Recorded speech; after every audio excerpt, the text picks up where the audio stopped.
আপনি বলুন, আপনি ছিলেন, আপনি বলুন হিন্দু বলে মেরেছে, বলুন কাল রাতে আমাকে বলেছেন হিন্দু বলে মেরেছে, হিন্দু বলে মেরেছে, বলুন বলুন আপনি।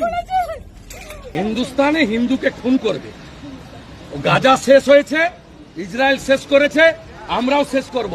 মোদির শিষ্য আছি, মোদির বাচ্চা আমরা। গাজা ধ্বংস করেছে ইসরায়েল। গাজায় মুসলমানদের নিশ্চিহ্ন করার জন্য চেষ্টা করছে ইসরায়েল।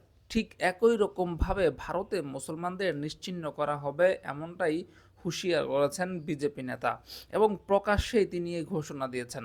হিন্দুস্তানে হিন্দুকে খুন করবে, গাজা শেষ হয়েছে, ইসরায়েল শেষ করেছে, আমরাও শেষ করব।